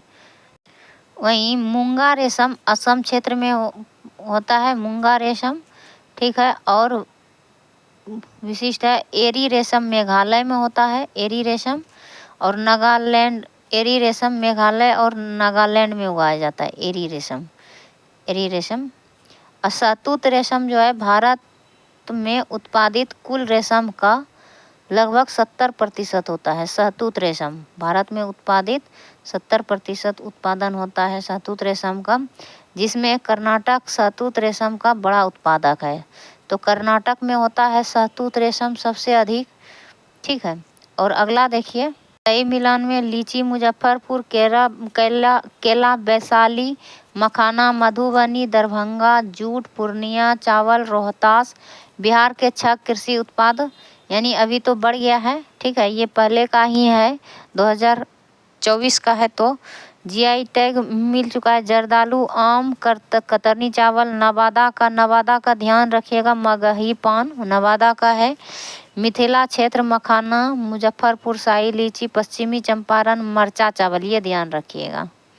है देखिए, अब इसमें कौन सा क्वेश्चन पूछ दिया है कि कहाँ पर छपाई तकनीक का सर्वप्रथम विकास हुआ था? तो ये चीन में हुआ था। ठीक है, बिहार के बाद अब आ गया विश्व का इतिहास के बारे में। छपाई तकनीक का हुआ था चीन में विकास, तो 594 ईस्वी में हुआ था। कब हुआ था? तो 594 ईस्वी में। और गोवा में सबसे पहले पुर्तगालियों ने गोवा में सर्वप्रथम छापाखाना का स्थापना किया था, लगाया था छापा प्रिंटिंग प्रेस। तो पुर्तगाली ने कब लगाया था? 1556 ईस्वी में। अगला क्वेश्चन है, 1917 में कलकत्ता में प्रथम भारतीय जूट मिल की स्थापना किसने की? तो भारतीय जूट मिल की स्थापना किसने की? तो सेठ हुकुमचंद ने, कलकत्ता में सेठ हुकुमचंद ने। ए नंबर ऑप्शन आपका सही हो जाएगा। तो ये 1917 में ध्यान रखिएगा, शेख हुकुमचंद ने कलकत्ता में भारतीय जूट मिल खोला था। वहीं 1855 में सबसे पहले रीसा में खोला गया था। 1855 में रिसरा, ठीक है, रिसरा में खोला था। बंगाल में है रिसरा। ठीक है, इनका महत्वपूर्ण पॉइंट ये है कि जूट कच्चा उद्योग माल पर आधारित उद्योग है और ये उष्ण आर्द्र जलवायु का फसल है। उष्ण और आर्द्र जलवायु वाली फसल है जो डेल्टाई जलोढ़ मृदा में होता है जूट। ठीक है, डेल्टाई जलोढ़ मृदा के कारण जूट के रेशों का मुख्य उत्पादन पश्चिम बंगाल के हुगली नदी घाटी क्षेत्र में होता है। इसे गोल्डन फाइबर भी कहा जाता है। चीन में वुड ब्लॉक प्रिंटिंग का विकास हुआ था। ये तो अलग ही इससे बात है, अलग बात है तो आगे देखिए इसी के बारे में। तो वुड ब्लॉक प्रिंटिंग का विकास चीन में हुआ था। देश के विभाजन से सर्वाधिक प्रभावित होने वाला उद्योग यह देश का विभाजन से किया हुआ था। जूट सबसे अधिक प्रभावित हुआ था। 1854 ईस्वी में बम्बई में 1854 ईस्वी में 1854, ध्यान दीजिएगा, काउसी डावर ने Bombay spinning and weaving company के नाम से सूती फैक्ट्री की स्थापना की थी। तो काउसी डावर ने Bombay spinning and weaving company के नाम से सूती वस्त्र की फैक्ट्री खोला था, जो भारतीय द्वारा स्थापित पहली सफल सूती फैक्ट्री मानी जाती है, काउसी डावर। अगला क्वेश्चन है 98 नंबर, होम चार्जेज क्या था? होम चार्जेज क्या था? तो ये जो है भारत के बाह्य ऋण पर दिया जाने वाला ब्याज था। ब्रिटिश अधिकारियों का व्यक्तिगत संपत्ति प्रेषण था। ब्रिटिश अधिकारियों का पेंशन था।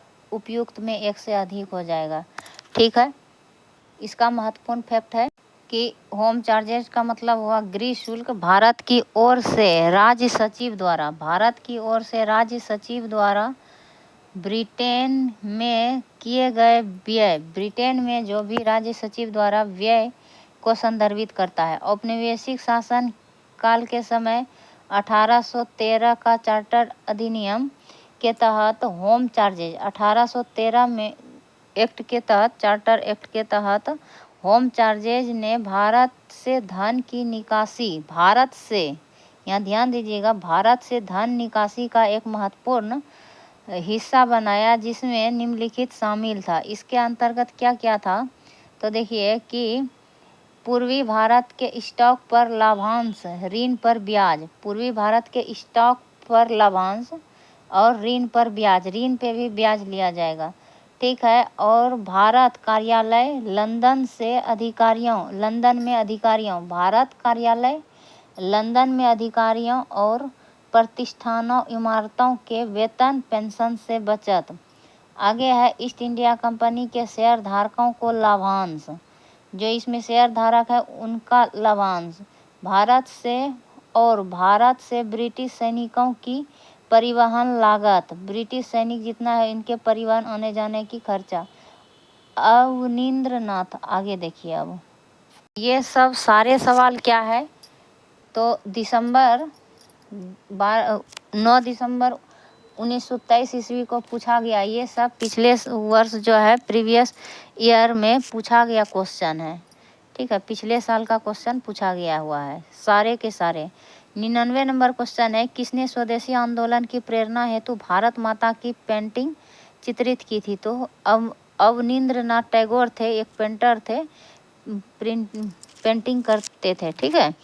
तो ए नंबर सही हो जाएगा। अगर स्वदेशी आंदोलन की बात करें तो 7 अगस्त 1905 ईस्वी को हुआ था, ठीक है। 7 अगस्त 1905 ईस्वी को कलकत्ता के टाउन हॉल में हुआ था, टाउन हॉल में, ठीक है। कलकत्ता का टाउन हॉल में स्वदेशी आंदोलन का प्रस्ताव पारित हुआ, घोषणा हुआ, और बहिष्कार आंदोलन का भी यहाँ से प्रस्ताव पारित हो गया था। 16 अक्टूबर 1905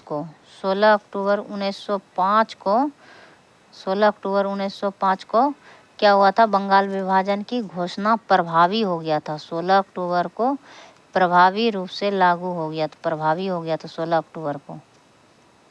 और वहीं कलकत्ता का 1906 में कलकत्ता अधिवेशन हुआ था 1906 में। तो इसमें स्वदेशी आंदोलन और बहिष्कार आंदोलन का अनुमोदन किया गया था, ठीक है। बहिष्कार आंदोलन का अनुमोदन किया गया था। अगला क्वेश्चन है, किसने यंग इटली नामक गुप्त संस्था की स्थापना की? तो ये जोसेफ मैजिनी हो जाएगा। इन्होंने ही कहा था कि अगर क्रांति लानी है, समाज में क्रांति लानी है तो क्रांति का नेतृत्व नवयुवकों के हाथों में दे दो, युवकों के हाथों में दे दो, ठीक है। 1831 में यंग इटली नामक गुप्त संस्था की स्थापना की थी। 1831 ईस्वी में इसे इटली का एकीकरण का जनक माना जाता है। इटली के एकीकरण का जनक जोसेफ मेजनी को माना जाता है। वहीं गैरीबाल्डी का नाम सुने होंगे, गैरीबाल्डी। तो गैरीबाल्डी था, गैरीबाल्डी ने लाल कुर्ती का संगठन किया था।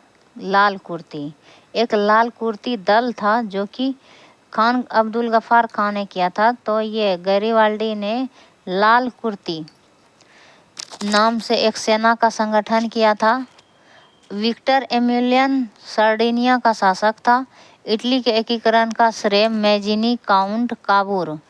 तो इटली का एकीकरण का श्रेय किसे किसे जाता है? तो ये मैजिनी, काउंट काबूर, कैसे काउंट काबूर और मैजिनी और गैरीबाल्डी को दिया जाता है। तो 4 को दिया जाता है, काउंट काबूर, मैजिनी और गैरीबाल्डी। अगला नंबर क्वेश्चन, 1920 ईस्वी के असहयोग आंदोलन के दौरान कांग्रेस के विधान परिषदों के बहिष्कार के सिद्धांत का कौन प्रबल विरोधी था? तो असहयोग आंदोलन के दौरान कांग्रेस के विधान परिषदों के बहिष्कार, कांग्रेस के विधान परिषद के बहिष्कार के सिद्धांत का कौन प्रबल विरोधी था? तो हो जाएगा आपका मोतीलाल नेहरू और चित्तरंजन दास। तो डी हो जाएगा, इसमें से ए और बी दोनों हो जाएगा, यानी डी ऑप्शन सही हो जाएगा। बात करें चित्तरंजन दास की, तो इसे देश बंधु के नाम से भी जाना जाता है, प्यार से इसे देश बंधु भी कहा जाता है। ठीक है, आगे देखिए। वहीं चित्तरंजन दास बने स्वराज पार्टी के अध्यक्ष और महासचिव बनाए गए मोतीलाल नेहरू को। अब अगला क्वेश्चन 102 नंबर, यह किसने कहा कि क्रांतिकारियों का उद्देश्य आतंकवाद नहीं अपितु क्रांति और क्रांति का उद्देश्य भारत में राष्ट्रीय सरकार की स्थापना है? यह किसने कहा? ये बहुत ही महत्वपूर्ण वाक्यांश है कि क्रांतिकारियों का उद्देश्य आतंकवाद नहीं अपितु क्रांति और क्रांति का उद्देश्य क्या है? राष्ट्रीय सरकार की स्थापना भारत में। ये महत्वपूर्ण वाक्यांश सुभाष चंद्र बोस ने कहा था। आगे इनका बारे में है महत्वपूर्ण फैक्ट क्या है कि नेताजी सुभाष चंद्र बोस का जन्म कहाँ हुआ था? तो कटक में हुआ था, 23 जनवरी 1897 ईस्वी को, कटक उड़ीसा में। सुभाष चंद्र बोस वर्ष 1938 में कांग्रेस के हरिपुरा अधिवेशन में का अध्यक्षता किए थे और 1939 में त्रिपुरी अधिवेशन का अध्यक्ष बने। इन्होंने ही दिल्ली चलो का नारा दिया था। ठीक है, 1939 में इन्होंने फॉरवर्ड ब्लॉक की स्थापना की थी। जर्मनी में उन्होंने ही फ्री इंडिया सेंटर की स्थापना की थी जर्मनी में। और 4 जुलाई 1943 को सुभाष चंद्र बोस को आज़ाद हिंद फौज का सर्वोच्च सेनापति बनाया था और 6 जुलाई 1943 को इन्होंने दिल्ली चलो का नारा दिया था। तो पंडांग ये जर्मनी का एक जर्मनी का नहीं, सिंगापुर का पंडांग बहुत बड़ा मैदान था, वहीं से। जर्मनी नहीं, सिंगापुर। ठीक है, सिंगापुर में ही आज़ाद हिंद फौज का गठन किया गया था। यहीं से दिल्ली चलो का नारा दिया था। सिंगापुर में एक बड़ा मैदान था, पडांग के मैदान से ही, सिंगापुर के पडांग मैदान से ही दिल्ली चलो का नारा दिया था 6 जुलाई को। और दिल्ली चलो और आज़ाद हिंद फौज का जो है विचार सबसे पहले किसके मन में आया था? तो वो आया था कैप्टन मोहन सिंह के मन में आया था। तो मोहन सिंह कौन थे? तो ब्रिटिश सेना का भारतीय अधिकारी थे। ठीक है, सेना अधिकारी। तो राष्ट्र संघ के दायित्वों को, अगला नंबर है कि राष्ट्र संघ के दायित्वों को निभाने के लिए किस पैक्ट में विभिन्न देशों ने मिलकर यह घोषणा किया कि युद्ध को राष्ट्रीय नीति का उपकरण न बनाया जाए? तो केलांग ब्रेया पैक्ट ने के द्वारा यह बताया। किस पैक्ट? तो केलांग ब्रेया पैक्ट में बताया। तो इनके अनुसार क्या है, फरवरी 1928 में छठी पैन अमेरिकन कॉन्फ्रेंस ने यह प्रस्ताव करते हुए घोषित किया कि प्रथम आक्रमण मनुष्य मात्र के प्रति अपराध है।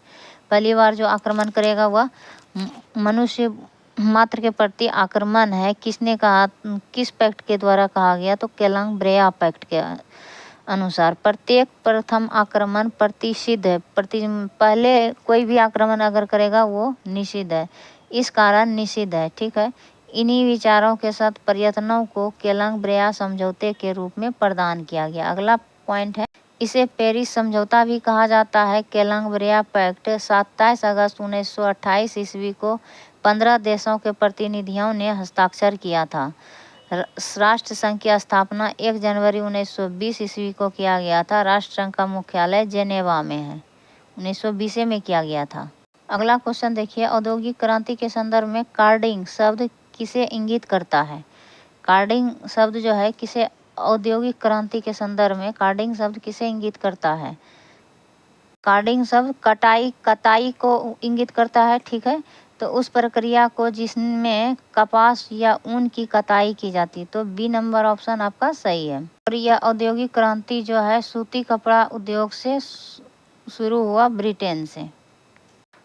105 नंबर क्वेश्चन है, Gandhi in his time and hours लिखी गई है, किसके द्वारा लिखी गई है, तो ये डेविड हार्डी मैन के द्वारा लिखी गई है। तो ये देखिए, in his, Gandhi in his time and our, Hardiman द्वारा लिखी गई है। हार्डीमैन जो है आधुनिक भारत के एक इतिहासकार थे। सालवर्ट समूह का अध्ययन समूह के एक संस्थापक सदस्य भी है। इनका जन्म रावलपिंडी पाकिस्तान में हुआ था। इंडिया आफ्टर गांधी पुस्तक का लेखक कौन है, तो रामचंद्र गुहा है, इंडिया आफ्टर गांधी। ठीक है, India after Nehru, India after Nehru का पुस्तक लेखक कौन है, कुलदीप नायर। इंडिया आफ्टर नेहरू जब आ जाएगा कुलदीप नायर, रामचंद्र गुहा की बात आएगा तो इंडिया आफ्टर गांधी। नवजीवन पुस्तक महात्मा गांधी जी द्वारा लिखा गया, महात्मा गांधी जी द्वारा लिखा गया नवजीवन। और इंदिरा गांधी रिटर्न्स पुस्तक खुशवंत सिंह के द्वारा लिखा गया, इंदिरा गांधी रिटर्न्स। ठीक है, अगला क्वेश्चन है 106 नंबर, संयुक्त राष्ट्र संघ यूएनओ के संविधान चार्टर में कुल कितने अनुच्छेद तथा अध्याय हैं। संयुक्त राष्ट्र संघ तो 111 अनुच्छेद और कुल 19 अध्याय हैं। ठीक है, बी नंबर ऑप्शन आपका सही हो जाएगा। संयुक्त राष्ट्र का नाम जो है अमेरिका का तत्कालीन उस समय प्रधानमंत्री थे रूजवेल्ट के द्वारा प्रदान किया गया था यूएनओ का नाम। यूएनओ की स्थापना 24 अक्टूबर को हुई थी 1945 को, 24 अक्टूबर 1945 को हुई थी। ठीक है, 24 अक्टूबर। और वहीं 24 अक्टूबर को बना था और 30 अक्टूबर को 1945 को भारत बन गया इनका सदस्य। ठीक है, 193 सदस्य है यूएनओ में। इसका मुख्यालय कहाँ है, तो न्यूयॉर्क में है।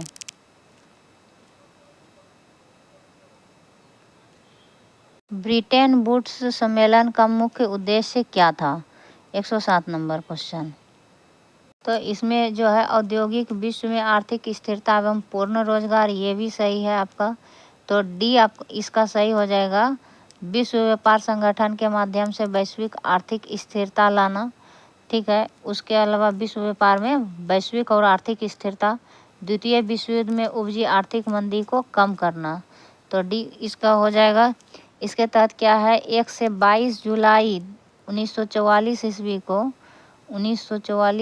को 1 से 22 जुलाई तक हैम्पशायर न्यूयॉर्क शहर में हैम्पशायर यूएसए में आयोजित हुआ था। इसमें 44 देशों ने 1944 में आयोजित हुआ था, 44 देशों ने इसमें भाग लिया था। ठीक है, यूएसए में हुआ था। तो यही था इसका उद्देश्य। तो चीनी लोक गणराज्य की स्थापना किस वर्ष हुई, तो यहाँ लोक है, एक चीनी गणराज्य की स्थापना हुई है और एक चीनी लोक गणराज्य की स्थापना। ठीक है, ये दोनों में अंतर है, चीनी गणराज्य, ठीक है, और एक चीनी लोक गणराज्य की स्थापना। तो चीनी लोक गणराज्य की स्थापना 1949 में हो गया था, 1 अक्टूबर 1949 में, 1 अक्टूबर 1949 में, 1 अक्टूबर 1949 में। वहीं 1 जनवरी 1912 में हुआ था चीनी, 1 जनवरी 1912 में चीनी गणराज्य की स्थापना, और चीनी लोक गणराज्य की स्थापना 1949 में हुआ था, जो कि इनमें से कोई नहीं है। ठीक है, तो उपयुक्त में ये हो जाएगा, इनमें से कोई नहीं। तो यहाँ देखिए, चीनी लोक गणराज्य की स्थापना 1 अक्टूबर 1949 को हुआ था, जो कि ऑप्शन में कोई नहीं है। और चीनी 1 जनवरी 1912 ऑप्शन में था 1912, लेकिन इस समय हुआ था चीनी गणराज्य की स्थापना। और चीनी लोक गणराज्य की स्थापना जो प्रथम, इसका प्रधानमंत्री कौन बनाए गए थे? चाओ एन लाई। इस टाइम प्रथम प्रधानमंत्री चाओ एन लाई थे। चीनी साम्यवादी गणतंत्र की प्रथम अध्यक्ष कौन थे? चीनी साम्यवादी गणतंत्र का प्रथम अध्यक्ष तो माओ से तुंग थे, माओ से तुंग। और वर्ष 1911 में चीनी क्रांति का नायक कौन थे? 1911 में तो sun यat-सेन थे। sun यat-सेन को चीन का राष्ट्रपिता कहा जाता है। ठीक, चीन की कम्युनिस्ट पार्टी की स्थापना 1921 में हुआ था। कम्युनिस्ट पार्टी चीन में, उसकी स्थापना 1921 में हुई थी। चीन एशिया के मरीज के नाम से भी जाना जाता है, तो ये एशिया का मरीज के नाम से भी जाना जाता है। खुले द्वार की नीति चीन ने अपनाई थी। अगला क्वेश्चन है 109 नंबर, औद्योगिक क्रांति के उत्थान में किस कारक ने सहायक की भूमिका निभाई थी? ये हो जाएगा आपका कृषि क्रांति, पूंजी एवं नई प्रौद्योगिकी और व्यापार प्रतिबंधों की समाप्ति। तो उपयुक्त में 1 से अधिक हो जाएगा, सॉरी हाँ 1 से अधिक हो जाएगा।